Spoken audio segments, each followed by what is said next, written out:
Bonjour à tout le monde, bienvenue pour cette 7e édition du Place Marketing Forum, une édition un peu particulière parce que cette année elle se déroule en ligne et pendant une semaine. Donc on va vous accueillir chez vous avec 5 opinions qui vont commencer dès ce matin avec Arnaud Montebourg, 5 cas de pratiques internationaux et 5 webinaires sur des inspirations. Vous êtes près de 640 à avoir répondu présent, donc 642 inscrits uniques. On aura près de 50 intervenants qui viendront. Et tout sera disponible et accessible en replay via notre chaîne YouTube. Donc vous pourrez retrouver l'interview d'Arnaud Montebourg après, si vous n'avez pas pu la suivre en direct dès maintenant. Je tiens à remercier toute l'équipe de la chaire qui a contribué à ce que cet événement se déroule. Et donc pendant toute cette semaine et toutes les semaines d'avant, ils ont été à pied d'œuvre. Merci également à ceux qui nous ont soutenus, aux différents financeurs, la ville de Marseille qui a maintenu son aide. Merci également aux territoires qui ont fait preuve de solidarité. On avait les billets solidaires dans la culture, là on a eu des entrées solidaires. Donc il y a la métropole de Montpellier Méditerranée, Ardennes Développement, Nantes-Saint-Nazaire Développement, Alsace Destination Tourisme, également Euro-Méditerranée qui ont maintenu leur ticket d'entrée, même si l'édition physique a disparu. Et la métropole d'Aix-Marseille-Provence, qui était notre partenaire 2020, sera notre partenaire 2021, parce que l'an prochain, l'édition physique se déroulera sur Marseille. Un autre merci aux partenaires The Line, Gomet, les partenaires médias, The Brief également, qui nous aident dans cette édition. Ils feront de nombreux entretiens. Et enfin, un grand merci à Arnaud Montebourg, qui a répondu positivement à toutes nos sollicitations, parce qu'en l'occurrence, c'est la 3e. On l'avait sollicité pour l'édition qui devait avoir lieu au départ début avril, puis au mois de septembre. Il a toujours répondu positivement et il a même répondu positivement pour cette année en ligne. Donc, merci beaucoup de nous avoir suivis là, sur toute cette aventure. Et avant de laisser la parole à Pascal de Cressac pour l'interview, pour vous dire sur le plan technique que vous pourrez poser des questions pendant l'interview de M. Montebourg. Donc, vous avez un espace sur la droite pour poser des questions. Vous pouvez également aimer ces questions et ça les fera remonter. Et ça permettra également de réserver un petit temps de questions à la fin de l'interview. Je vous souhaite à toutes et à tous un excellent PMF 2020.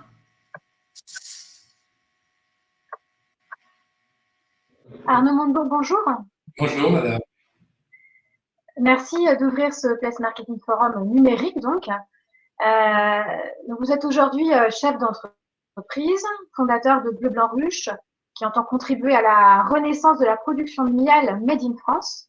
Vous avez aussi créé une entreprise de production d'amandes, une autre de glace paysanne, mais vous avez eu plusieurs vies avant cela. Vous êtes avocat de formation, on vous connaît surtout en tant qu'homme politique, puisque vous avez été notamment ministre du redressement productif et ministre de l'économie entre 2012 et 2014.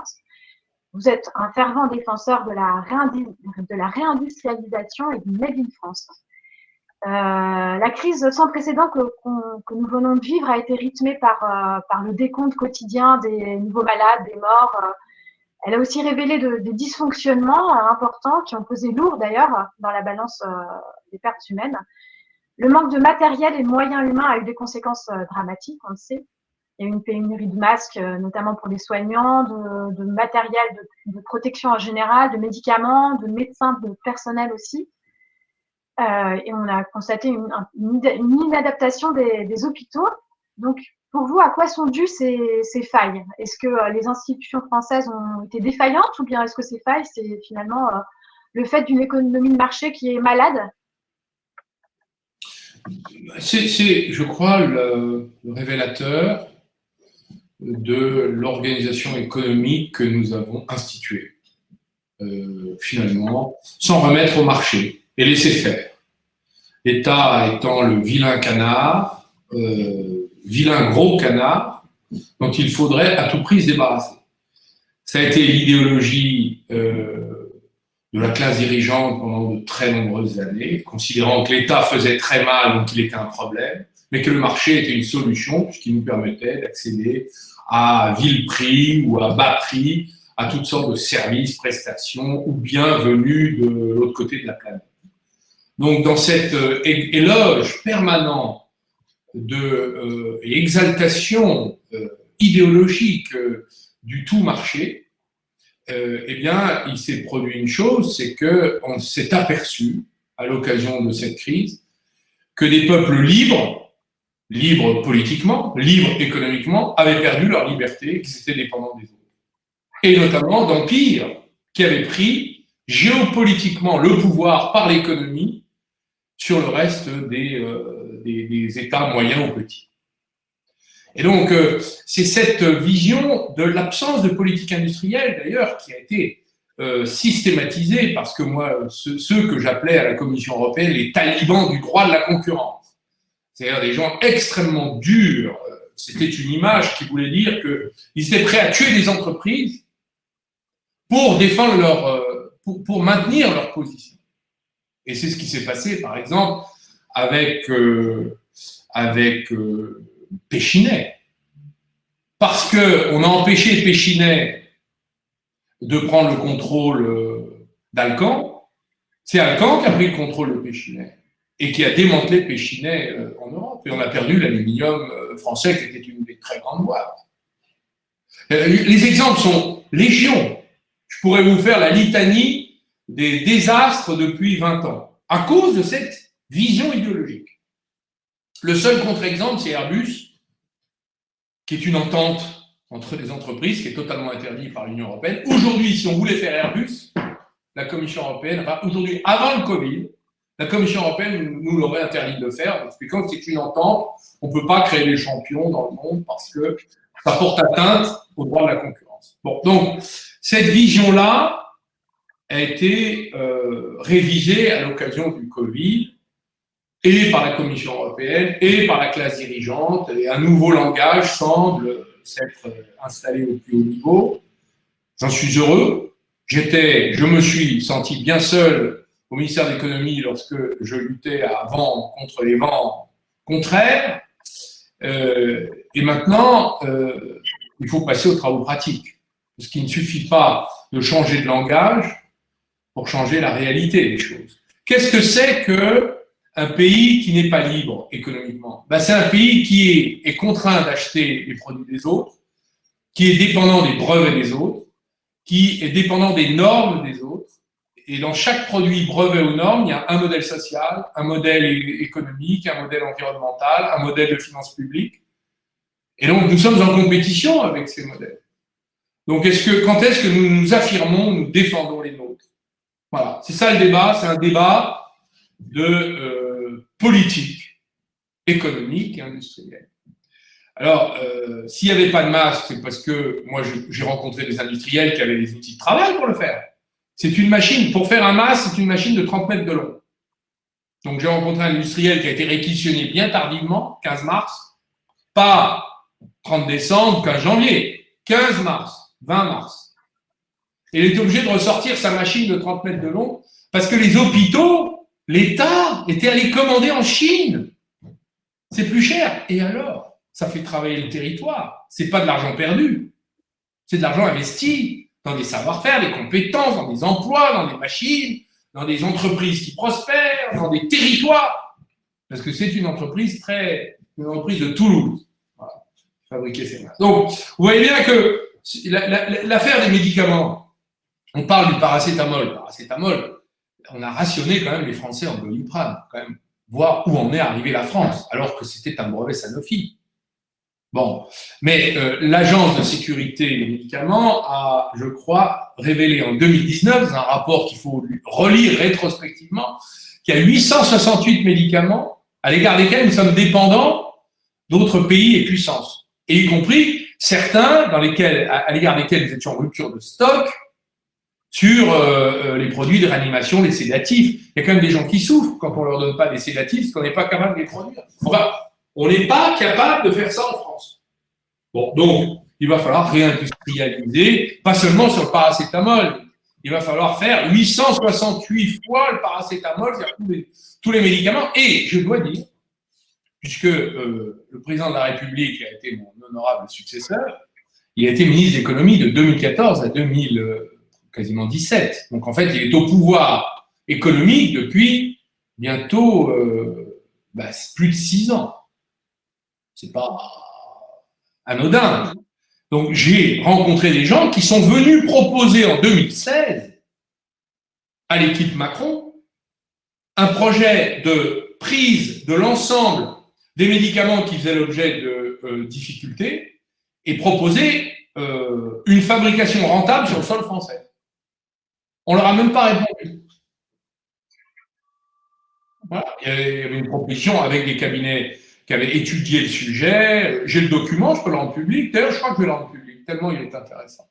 Ça montre l'aveuglement, l'inconséquence de tout ça, de toute cette direction non intelligente de notre pays au moment où le monde est en train de se durcir et de se conflictualiser.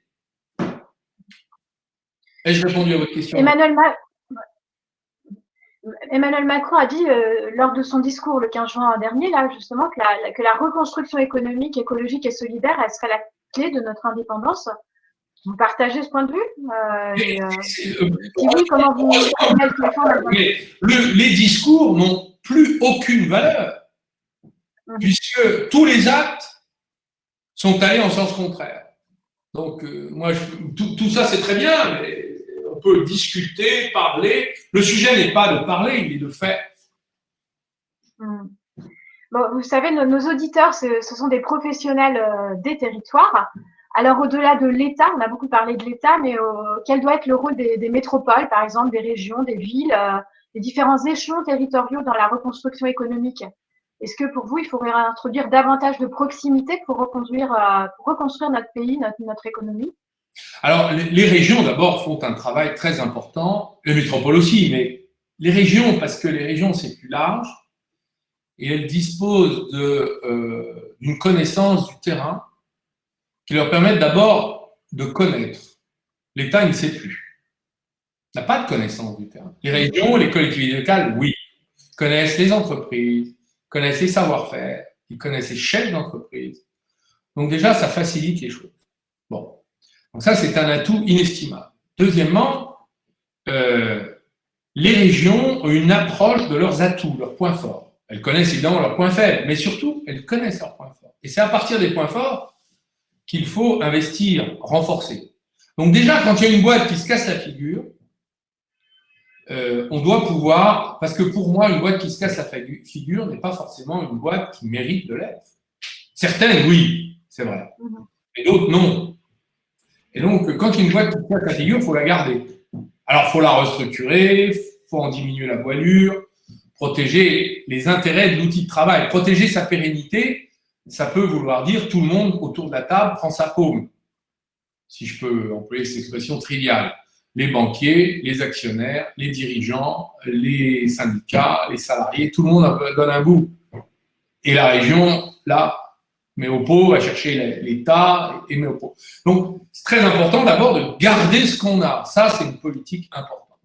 C'est ce que j'avais fait avec les commissaires au redressement productif qui maillaient le territoire et qui, je leur avais donné l'ordre de ne négliger aucune PME, aucune petite boîte.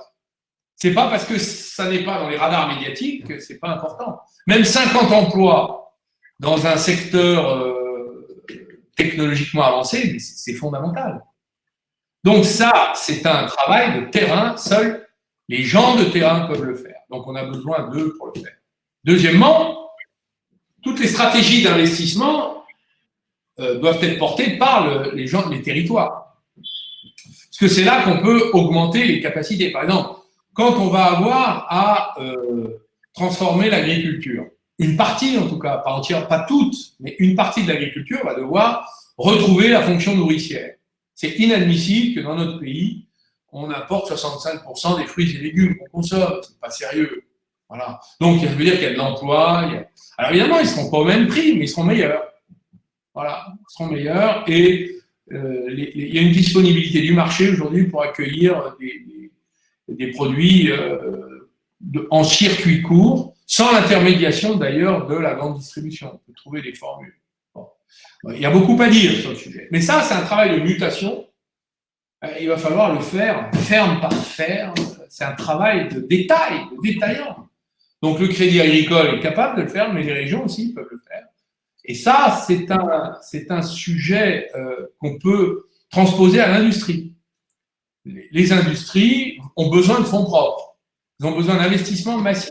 Elles ne peuvent pas aujourd'hui le financer avec de la dette.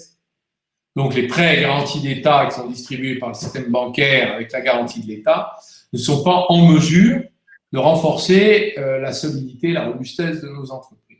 On est en train de fabriquer des espèces de zombies, des entreprises morts-vivantes, surendettées. Donc on a quand même besoin d'avoir des fonds propres. Comment on pourrait trouver une méthodologie pour qu'on augmente les fonds propres de façon massive dans l'économie? Vous avez aujourd'hui des fonds d'investissement territoriaux, Ciparex, on les connaît tous, mais c'est très petit.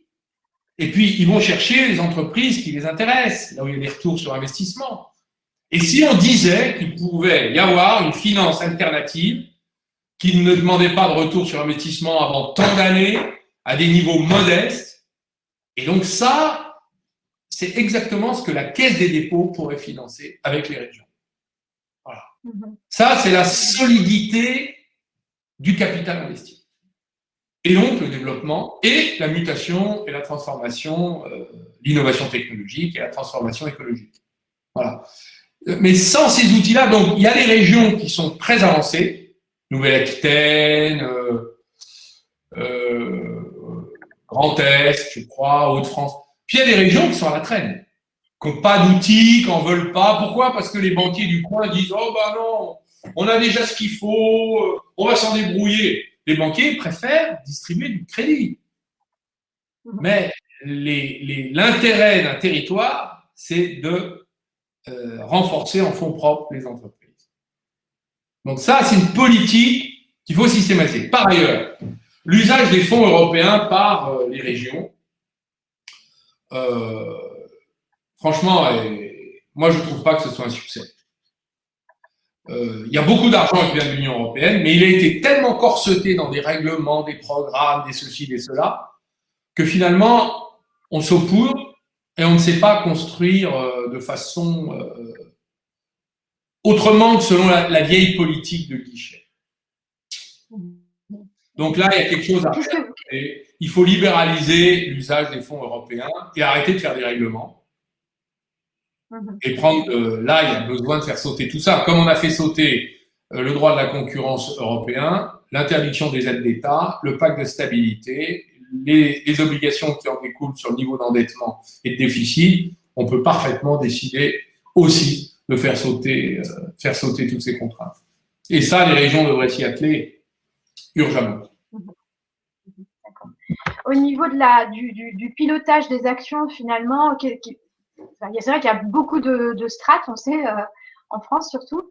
Il y a aussi les agences de développement économique, par exemple, qui sont de plus en plus importantes. Est-ce qu'elles ont un rôle primordial pour vous, ces agences, ou qui doit piloter finalement les développements économiques des différents territoires?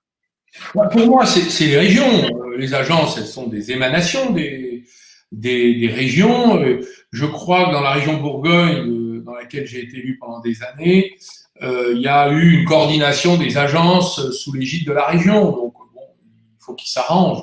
De toute façon, c'est pas au nombre de personnes dans les agences qu'on a les résultats. Hein. C'est au fait qu'on connaisse parfaitement le terrain. Donc, les agences, elles connaissent leur terrain. C'est ça leur boulot. Et donc, elles savent intervenir. Et ça, vous avez des régions qui ont su parfaitement le faire et surtout diriger beaucoup d'investissements sur les nouvelles entreprises et l'innovation. Voilà. Et donc devenir attractif. Donc il faut multiplier les outils en les rendant simples, en les laissant, ils doivent être conçus comme quelque chose de très facile à utiliser. Et en même temps, il faut les rendre plus puissants, c'est-à-dire qu'ils n'ont pas assez de puissance et trop de complexité. Voilà, ce serait un peu la vision vue d'en haut, sans que j'ai une connaissance très précise de ce qui se passe aujourd'hui dans les territoires. Mais quand j'étais en fonction, je voyais bien qu'il y avait quand même un peu trop de bureaucratie encore, tout ça. Trop de règlements, trop de bureaucratie, trop de conditions, ceci, cela, finalement, ça sert à rien. Bon, voilà. C'est vraiment mon sentiment. Voilà. Ouais. On parle toujours des indicateurs financiers, enfin voilà, on parle toujours des mêmes indicateurs quand on parle de croissance économique. Est-ce que finalement on voit qu'il y a eu quand même une un traumatisme aussi avec cette crise. Est-ce que ces indicateurs, c'est finalement ceux qu'il faut encore utiliser aujourd'hui? Est-ce que les objectifs de croissance et de durabilité, puisqu'on parle de plus en plus de ça, sont compatibles finalement? Il va falloir de toute façon sortir des moyennes, parce que vous allez avoir des secteurs très croissants et des secteurs décroissants. Donc il faut mesurer la décroissance et la croissance. C'est très important parce que vous allez avoir une économie qui va muter. Et qui va muter, y compris sous la demande des citoyens. L'agriculture va muter, l'industrie va muter. Les services vont muter avec l'expansion du télétravail. Il va y avoir une déconcentration des régions servicielles. Les grandes métropoles ont concentré, ont concentré beaucoup trop de richesses et il est temps maintenant peut-être de répartir un peu mieux, un peu plus. Et donc cette mutation-là, il faut la mesurer. Et puis il faut mesurer le qualitatif.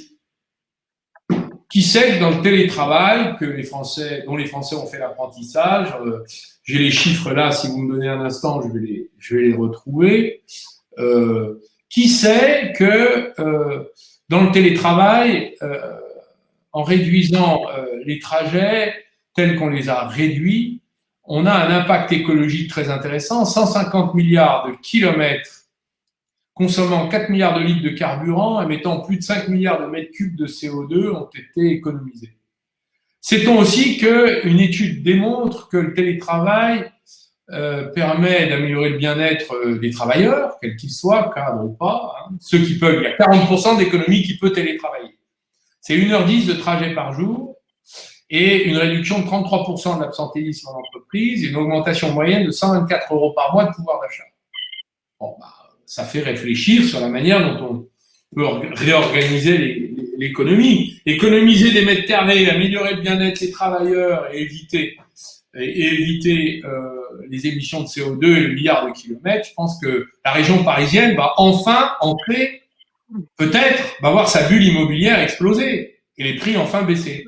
C'est ça qu'il faudrait faire. Hein, je vous donne cet exemple. Et donc, c'est comme ça qu'on va pouvoir mettre dans les territoires de l'activité comme on a toujours essayé de le faire, sans y être jamais parvenu. J'ai répondu à votre question. C'est vrai qu'on a vu. Donc on voit bien que les indices qui sont parallèles ont autant d'importance que les indices de richesse, de création de richesse. Moi, je ne suis pas pour qu'on supprime l'un au profit de l'autre. Je suis pour qu'on regarde tout en même temps et qu'on arbitre. D'ailleurs, c'est vrai qu'on a vu de plus en plus on entend de plus en plus de personnes qui s'interrogent justement sur leur mode de vie. Enfin, c'est vrai que le confinement, ça a remis en question pas mal de choses aussi par rapport à l'équilibre peut-être entre vie professionnelle, vie personnelle, et puis effectivement peut-être une localisation différente, quoi. Et puis effectivement le télétravail. Cette remise en cause, ça peut modifier vraiment la manière dont les territoires, finalement, ils doivent aussi concevoir leur propre développement économique, leur développement global. Oui, je pense qu'une politique d'aménagement du territoire qui va devoir être maintenant réinventée va être, puisque là, nous entrons dans une économie quand même semi-dirigée. Avec l'argent que l'État investit, il a la possibilité de... Par exemple, il est en train de mettre fin à la concurrence entre le rail et l'avion. Bonne nouvelle. C'est vrai que c'est absurde qu'on ait une entreprise publique, à direction publique, qui est Air France, avec une autre entreprise à direction publique, font concurrence. Sujet intéressant. La question va être maintenant, quand est-ce qu'on arrête la concurrence rail-route et comment on construit les mobilités du futur. Donc là, des investissements considérables dans les infrastructures et innovantes pour construire une autre stratégie de transport. Vous allez avoir aussi, dans la réindustrialisation, puisque l'État va subventionner, devrait, à mon avis, subventionner, comme au Japon, la fermeture des usines en Chine et le retour des usines à la maison, eh bien, je crois qu'il serait parfaitement possible d'utiliser la vision qu'on a du territoire pour choisir les lieux d'allocation. de ces nouvelles allocations géographiques de ces usines. Nous allons travailler je pense qu'il faudrait travailler une nouvelle commande publique. Donc la commande publique, c'est du local. Il y a trop d'acheteurs publics, je le dis dans des collectivités locales qui m'écoutent. En Allemagne, il y a 2000 acheteurs publics, qui sont tous patriotiques et alignés sur des intérêts nationaux. Nous, on en a 120 000 qui cherchent le moins cher. Bon, on peut économiser 120 000 acheteurs publics, décider que l'achat se fera sur des catalogues, décider de façon centralisée. On peut décider une centralisation dans chaque région pour tous les acheteurs publics, les États, les sous-préfectures, voilà. Et il restera que les marchés de travaux, quoi, en fait. Et tout le reste, on peut décider de centraliser la commande publique pour la rendre plus patriotique. Puisqu'un acheteur public, il tremble devant le pénal. C'est ce que je comprends. Donc, il faut juste le libérer de ça en disant je vais choisir à côté l'entreprise qui est montée des opérations de soutien aux entreprises selon les règles habituelles du circuit court qui sont parfaitement reconnaissables dans les marchés, dans la commande publique, dans le droit de la commande publique. Voilà ce qu'on pourrait imaginer. Donc, il y a tant de choses à transformer pour aider les territoires qui n'ont jamais été faites. Voilà. Déjà, là, vous mettez ça bout à bout, c'est une autre France qui commence à se dessiner.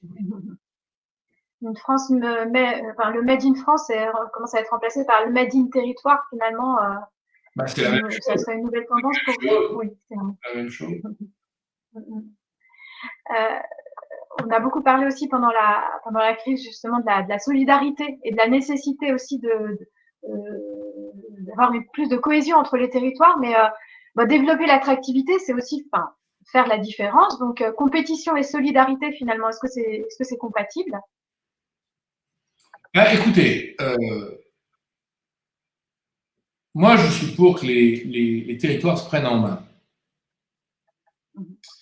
Mais en France, dans une république indivisible, il est normal que les moyens qu'on donne aux territoires soient équitables.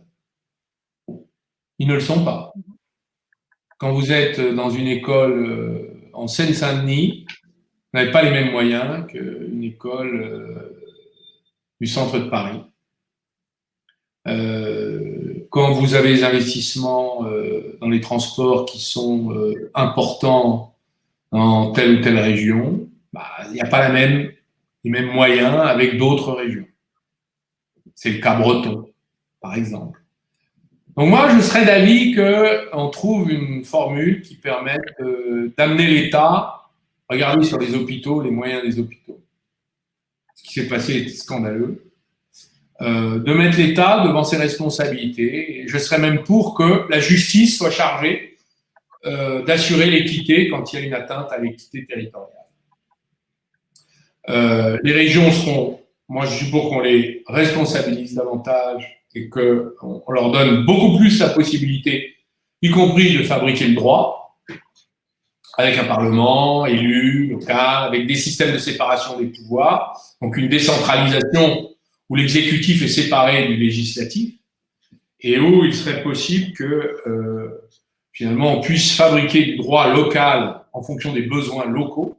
Je suis pour aussi qu'on ait des élections au suffrage universel. Par exemple, j'avais défendu il y a quelques années l'idée que Pôle emploi et le budget de la formation professionnelle régionale seraient réunifiés et qu'à la tête de cette entité-là, on fasse élire une équipe de 5 personnes avec un chef et des sous-chefs qui soient chargés, de dynamiser l'argent public et le faire fonctionner pour mettre tout le monde en formation, et faire réellement baisser le chômage en réformant Pôle emploi, non pas sur une politique nationale, une politique différenciée selon les besoins ou l'imagination et la créativité locale. Ça fera bouger le pays, je peux vous le dire. Et qui rendra des comptes dans la population. C'est comme les shérifs ou les procureurs aux États-Unis, ils rendent des comptes à la population. Voilà. Là, c'est mieux qu'une administration nationale inaccessible, avec une centralisation qui fonctionne pas, des fonctionnaires de Pôle emploi ou des agents de Pôle emploi qui sont désespérés, l'argent de la formation professionnelle, on ne sait pas où il va, des résultats qui sont maigres. des chefs d'entreprise qui se plaignent de ne pas pouvoir trouver les compétences, et des gens au chômage qui se plaignent des stages parking. Donc franchement, tout le monde est mécontent. Est-ce qu'on peut imaginer autre chose, vous voyez? Je vous laisse méditer cette proposition décoiffante. Ouais. D'accord. Et au niveau de la réindustrialisation, c'est vrai que on en parle beaucoup, mais on a bien vu au niveau du développement, par exemple, du tourisme. Il y a certains territoires qui commencent à inciter, voilà, à arrêter justement d'attirer des touristes parce qu'on arrive finalement à avoir les habitants des territoires ne veulent plus de touristes, commencent à développer une espèce de phobie du tourisme. Donc, est-ce qu'on risque pas aussi, si on réindustrialise voilà, sur certains territoires, à développer une industrialophobie ou quelque chose comme ça C'est le syndrome de la Costa Brava. Vous savez, Michel Houellebecq, dans La carte et le territoire, a écrit de très belles choses sur ce sujet. Il disait, est-ce que la France va être un désert économique et industriel? Il ne restera plus que les musées et les stations de ski pour clientèle UP, s'il y a encore de la neige.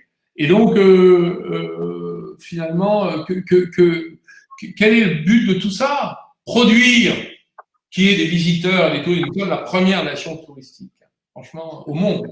Bon, presque 90 millions de visiteurs. À Paris, c'est devenu infernal. Hein. Franchement, là, Paris est formidable parce qu'il n'y a plus de touristes. Mais en temps normal, quand vous avez 12 millions de personnes au Louvre, 8 millions de personnes à Notre-Dame, vous imaginez la densité, c'est comme Venise. Toutes ces villes touristiques sont devenues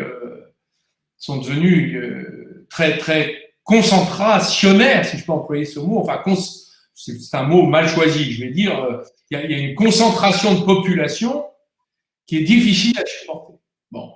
Et pendant ce temps-là, le désert français continue à s'accroître.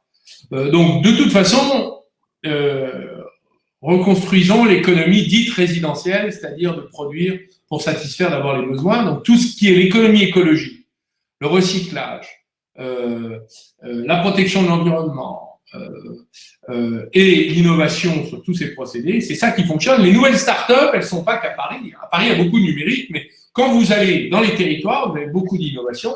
Et là où les régions soutiennent beaucoup ces entreprises, ça fonctionne. Hein. Donc, il faut réinventer tout ça et créer les nouvelles ETI, les nouvelles grandes boîtes du futur. Et il faut les capitaliser, leur mettre des fonds propres, les soutenir. Et par la commande publique, par des marchés, par le futur. Voilà, c'est comme ça que ça va fonctionner. Voilà. Donc, on ne doit pas spécialiser les territoires pour vous, on doit essayer justement d'avoir un développement. Non. D'abord, il n'y a plus assez d'industrie en France, elle est trop petite. Bien sûr qu'il y aura toujours des traditions, là où vous aviez les chaudronniers, les forgerons, tout ça va fonctionner en quelque sorte par tradition et transmission. Hein. Là où il y a du textile, il y en aura encore toujours, etc. Mais on a besoin de remonter un niveau de présence économique. Il y a des points forts qu'il faut cultiver, mais tout ce qui peut nous permettre d'être complété, je crois, dans un territoire a vocation à l'être. D'accord. On va peut-être passer aux questions, parce qu'il y a pas mal de questions des personnes qui nous écoutent, une centaine, je crois. Donc, on a d'abord une question de Marc Thébault qui dit, voilà, votre démarche créative, La Bourgogne, n'a pas… Attendez, j'arrive pas à lire complètement la question, d'ailleurs. Je ne sais pas si… Voilà. N'a pas résisté à l'alternance politique. Comment inscrire dans le temps des démarches de marketing territorial et les protéger des aléas des élections? Je ne comprends pas la question. Vous pouvez me la répéter? Je n'ai pas compris la question. Alors, excusez-moi. Votre démarche créative La Bourgogne n'a pas résisté à l'alternance politique. Comment inscrire dans le temps, voilà, comment inscrire dans le temps des démarches de marketing territorial et les protéger des aléas des élections? Écoutez, si ça n'a pas résisté à l'alternance politique, c'est que ce n'était pas convaincant. Pour moi, c'est le critère. Voilà. Moi, j'ai été au gouvernement, on a créé le Made in France, une grande politique Made in France. Elle est restée. Et aujourd'hui, c'est 6 ans après, on en parle. Bon, donc c'était convaincant. Bon, donc, après tout, le tamis de l'alternance permet de voir ce qui est bon ou mauvais. Donc, je vous dirais que c'est qu'on n'a pas été bon. Voilà. On n'a pas été bon. On aurait pu être meilleur. Alors, une autre question. Pensez-vous que la nouvelle Commission européenne, sous la présidence d'Ursula von der Leyen, et sa nouvelle stratégie Green Deal, soit une opportunité pour la France et pour l'Europe? C'est un peu tôt pour le dire. Pour l'instant, les intentions sont intéressantes. Mais je ne suis pas certain qu'au bout du bout, dans le hachoir de la négociation, du compromis permanent, on arrive à quelque chose qui soit convaincant. Je l'espère. Mutualisation des dettes, fiscalité européenne, donc taxe carbone, taxe sur le numérique, ça c'est des bons points. Il faudra avancer sur la question de l'annulation des dettes parce qu'on va avoir des niveaux de dette publique insoutenable et il va pourtant falloir investir massivement encore dans la mutation, la transformation écologique. Et là, on pourra que si on annule la dette Covid. Ça fait 400 milliards pour la France. Mais ça ne spoliera personne. Hein. C'est de la création monétaire pure. Je préfère qu'on annule la dette des États plutôt qu'on distribue encore 1000 milliards aux banques, hein, qui n'en font rien. Hein, je le rappelle, les banques ne font pas, voilà, parce qu'elles ne veulent pas prendre le risque. Donc ça, c'est une politique qui est éculée. Les États sont plus efficaces que les banques. That's the point. D'accord. Seriez-vous d'accord pour contraindre les grandes surfaces à favoriser l'agroalimentaire made in France? Ben d'abord, j'étiquetterai tous les produits, quels qu'ils soient, en obligeant à dire d'où ça vient, qui a mis le plastique et la cellophane en dernier lieu, mais à dire où sont produits les fruits, le lieu, etc., pour informer les consommateurs. Il faut savoir qu'aujourd'hui, la Commission européenne considère que c'est un obstacle au commerce que d'étiqueter les produits, quand même. Il faut le faire. Un obstacle à la libre concurrence, non faussée. Ben non. La concurrence, pour moi, elle doit s'exercer en connaissance de cause. Donc, l'étiquetage des produits, c'est le premier pas. Après, je pense à la grande distribution qui préfère toujours la politique du prix. En fait, elle préfère la politique de sa marge. Donc, il y a un moment, les Français apprendront à se débarrasser de la grande distribution. Hein. C'est ce qui est en train de se passer avec l'e-commerce. Et sur le frais, vous verrez, il y aura la même chose. D'accord. Une autre question sur le code des marchés publics. Pour vous, doit-il évoluer pour favoriser les circuits courts, justement, et le retour aux entreprises locales? Le code des marchés publics favorise aujourd'hui les circuits courts. Si on veut, on peut. Il faut juste dire, mettre la proximité en majeur, en faisant le critère premier et pas le prix. Voilà.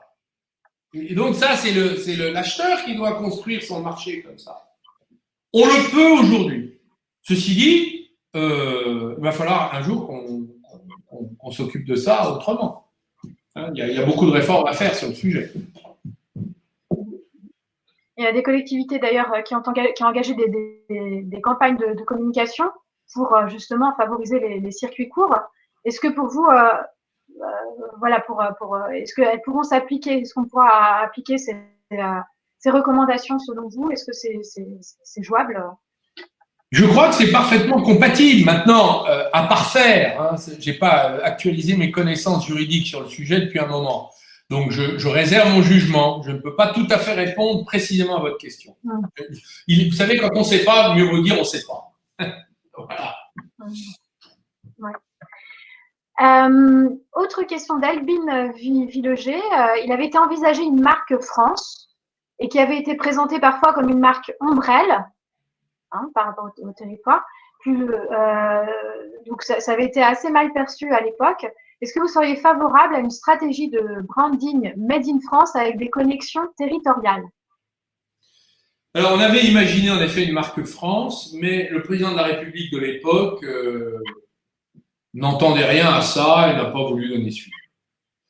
Est-ce qu'on peut la décliner territorialement? Je crois, parfaitement. Régionalement. Enfin, il faudrait que ce soit un kit dont les territoires pourraient s'emparer. Hein, ça peut parfaitement s'envisager.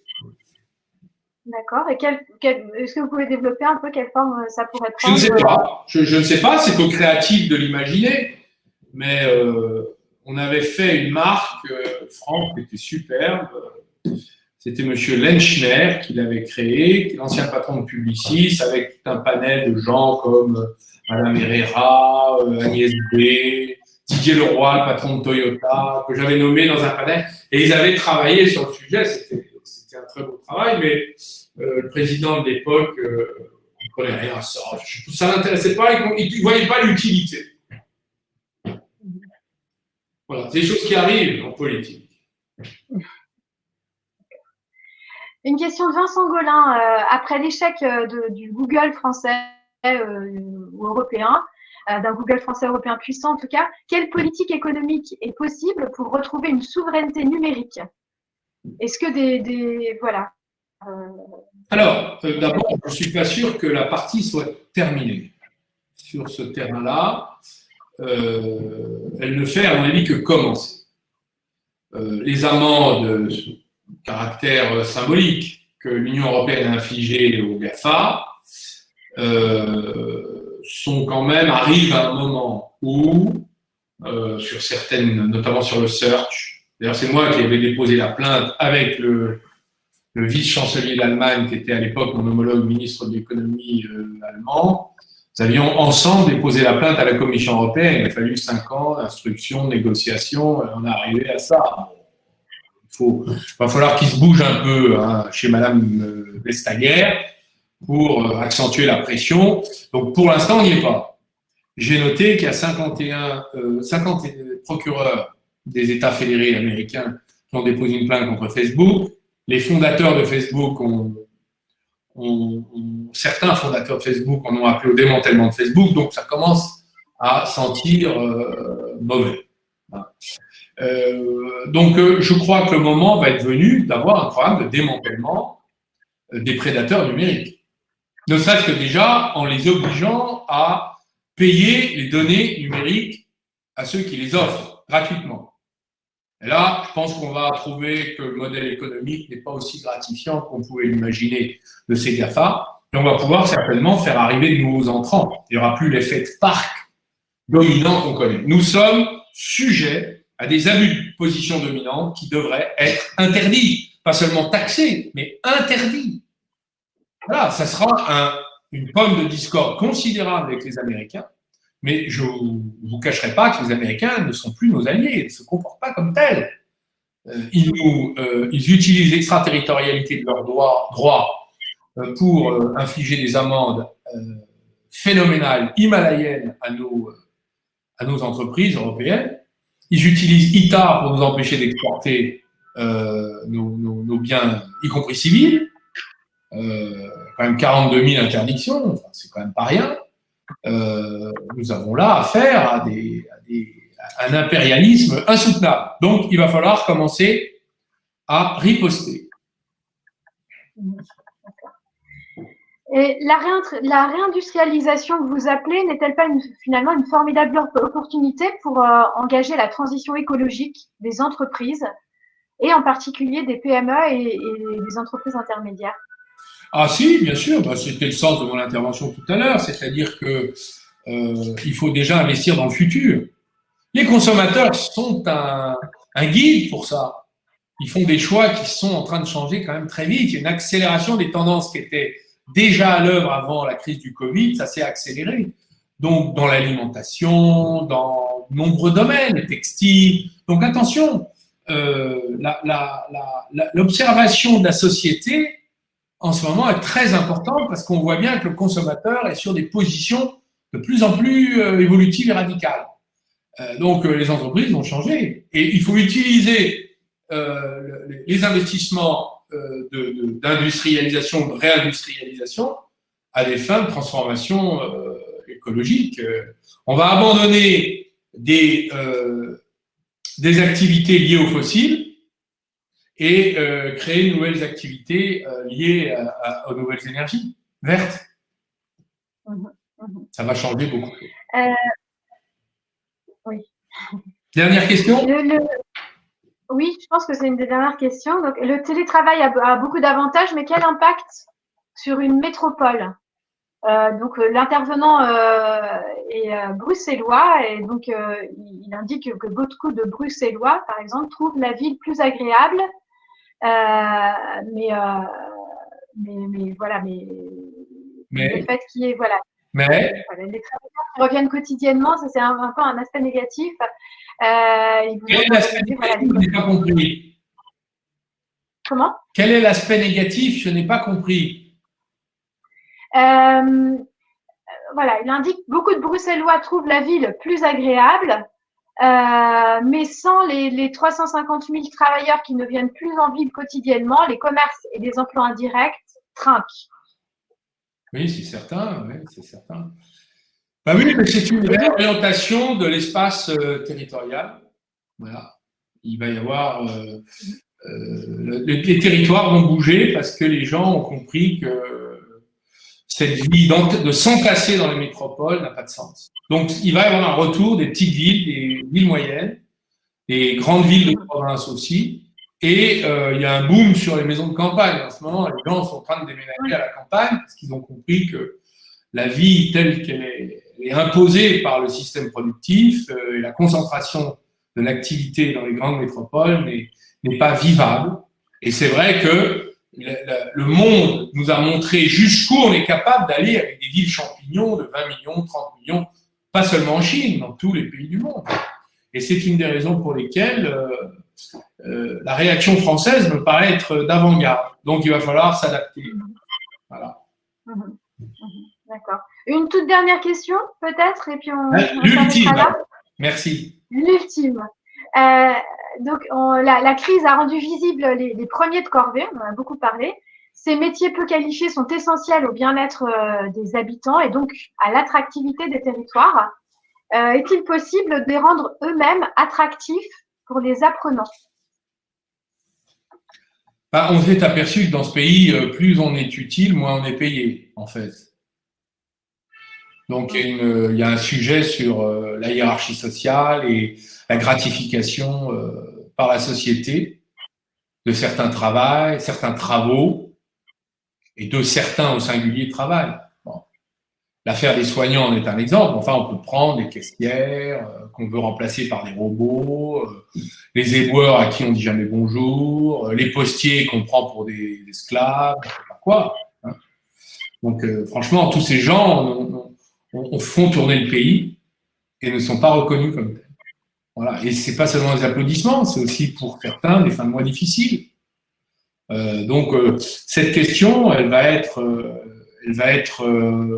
récurrente, elle va revenir. Et franchement, entre un banquier d'affaires qui se fait des bonus et qui est un pur intermédiaire, toutes ces professions de la rente, hein, bon, financière souvent, et toutes ces professions productives, servicielles, il y a un moment, la société doit choisir. Voilà. Merci beaucoup. Merci. Et on va au territoire français. Merci. Merci à vous.